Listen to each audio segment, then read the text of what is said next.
अस्सलाम वालेकुम viewers, welcome to my YouTube channel Pindi food ideas. आज हम बनाएंगे बहुत ही मज़ेदार, बहुत ही सिंपल सी रेसिपी जो कि हर घर में बहुत ज़्यादा बनाई भी जाती है। तो आज हम बनाएंगे आलू चिकन का शोरबे वाला सालन, जो कि बहुत ही अच्छा लगता है क्योंकि हम काफ़ी हैवी ग्रेवी वाले सालन खा कर हम थक जाते हैं। तो बाज़ औक़ात दिल करता है कि कोई हल्का फुल्का सा खाना हो। तो आज मैं शोरबे वाला आलू चिकन का सालन बनाऊंगी, जो बहुत ही सिंपल से, जो आपके किचन में मसाले होते हैं उन्हीं से ही हम ये सालन बनाएंगे और बहुत ही सिंपल सा, बहुत ही अच्छा सा ये सालन बनकर तैयार होगा। तो चलिए हम वीडियो को स्टार्ट करते हैं। बहुत ही ईजी सी रेसिपी होने वाली है इसकी। तो यहाँ पर मैंने हाफ़ कप के करीब ऑयल ले लिया था। तो इसमें मैंने एक दरमियाने साइज़ के प्याज ऐड कर दिया। प्याज मैंने रफली काट ली थी और हम इसे ब्राउन होने का इंतज़ार करेंगे।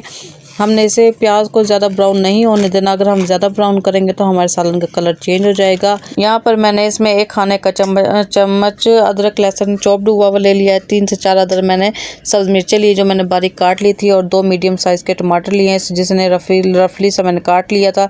जब हमारी प्याज ब्राउन हो जाए तो हमने इस तीनों चीज़ें इसमें ऐड कर देनी है और थोड़ा सा अच्छे तरीके से भून लेंगे, ताकि हमारे लहसुन अदरक की जो स्मेल सी होती है वो भूनने के बाद इसमें ख़त्म हो जाए और बहुत ही अच्छा सा खुशबू भी और बहुत ही अच्छा सा टेस्ट भी आ जाए। इन्हें हम इसमें बहुत ज़्यादा टाइम नहीं लगता क्योंकि बहुत ही जल्दी से ये गल जाते हैं। और अब हम इसमें थोड़ा सा नमक मैं इसमें ऐड कर दूंगी। तकरीबन सालन के हिसाब से मैं फ़िलहाल इसमें 1 चम्मच नमक ऐड करूंगी। नमक डालने से एक तो बेनिफिट ये होता है कि हमारे टमाटर बहुत जल्दी सॉफ्ट हो जाते हैं, बहुत जल्दी गल जाते हैं, घुल जाते हैं, खड़े खड़े नहीं रहते, क्योंकि खड़े खड़े टमाटर सालन में अच्छे नहीं लगते और इससे सालन की शक्ल भी बहुत ही ख़राब सी लगना शुरू हो जाती है। तो इसलिए हमने नमक ऐड कर दिया है। यहाँ पर मैंने चिकन ले लिया है। चिकन तकरीबन मेरे पास हाफ़ केजी से ज़्यादा था। चिकन की मिकदार को आप अपने हिसाब से कम ज़्यादा कर सकते हैं, आप जितना चाहें ले सकते हैं। तो यहाँ पर मैंने हाफ़ केजी से ज़्यादा चिकन ले लिया है, जिन्हें मैंने अच्छे तरीके से साफ़ सुथरा धो लिया था।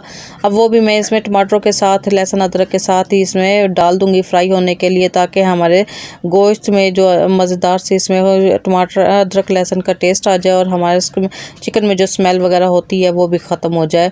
जब हमारा चिकन अच्छे तरीके से भून लगे, ये बहुत ही जल्दी भुन जाता है, तो हम इसे 5 मिनट के लिए ढक कर रख देंगे। और यहीं इसी पॉइंट पर मैं ज़ीरा भी इसमें ऐड कर दूंगी। 1 टीस्पून इसमें मैंने ज़ीरा ऐड किया है। ज़ीरे भी डालने से यही होता है कि चिकन में अच्छी सी खुशबू हो जाती है, सालन में अच्छा सा टेस्ट आ जाता है। तो हम यहाँ पर सारी चीज़ों को डालकर मैं इसे ढक कर रख दूंगी 5 मिनट के लिए। 5 मिनट बाद हमारे चिकन का कलर भी चेंज हो जाएगा, और जब हमारे चिकन का कलर चेंज हो जाए तो हमने मसाले तब ऐड करने हैं। यहाँ पर मैंने हाफ़ टीस्पून से करीब कम मैंने इसमें हल्दी लिया है। 1 टीस्पून इसमें कश्मीरी लाल मिर्च डाली है, और 1 टीस्पून इसमें मैंने दरदरा पिसा हुआ धनिया ऐड किया है, खुश्क धनिया। इसमें बहुत ही सिंपल से मसाले जाते हैं जो आपके किचन में आराम से इजीली मिल जाते हैं। कोई इसमें हमने ऐसा वैसा मसाला ऐड नहीं किया, और बहुत ही सिंपल सा ये सालन बनता है जो कि बहुत ही मज़े का लगता है रोटी के साथ या नान के साथ। यहाँ पर आलू मैंने तकरीबन 2 मीडियम साइज़ के आलू लिए थे। आलू भी आप अपने हिसाब से ले लीजिएगा, ज़्यादा या कम इनकी मिकदार को कर लीजिएगा। और साथ में ही हम इसमें आलू भी डाल देंगे और आलू को अच्छे तरीके से मसाले के साथ मिक्स कर लेंगे, ताकि आलूओं में भी हमारा अच्छा सा टेस्ट आ जाए मसाले का। और इसे भी हम तकरीबन 5 से 10 मिनट के लिए बिल्कुल मीडियम आंच पर हम इसे रख देंगे, ताकि आलूओं में भी हमारा अच्छे से मिर्च मसाले एब्जॉर्ब हो जाए।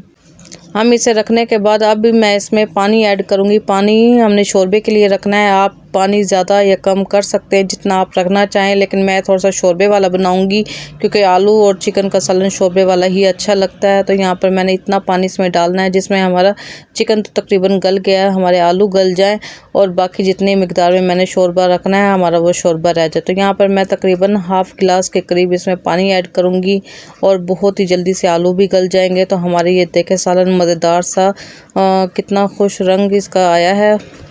सालन हमारा मज़ेदार सा बनकर तैयार हो गया। तो आपने मेरी रेसिपी को ज़रूर ट्राई करना है। बहुत ही इजी सी, बहुत ही सिंपल सी रेसिपी है। आप वीडियो को स्किप करके ना देखा करें, क्योंकि स्किप करने से इसमें छोटी छोटी चीज़ें जो मिस हो जाती हैं आपको फिर समझ नहीं आता और आपकी रेसिपी भी ख़राब हो जाती है। इसलिए आप वीडियो को स्किप ना किया करें। और सो व्यूअर्स, उम्मीद है कि आपको मेरी छोटी सी रेसिपी अच्छी लगी होगी। अगर अच्छी लगी तो मेरे चैनल पिंडी फूड आइडियाज़ को लाइक कर दें, शेयर कर दें, सब्सक्राइब कर दें।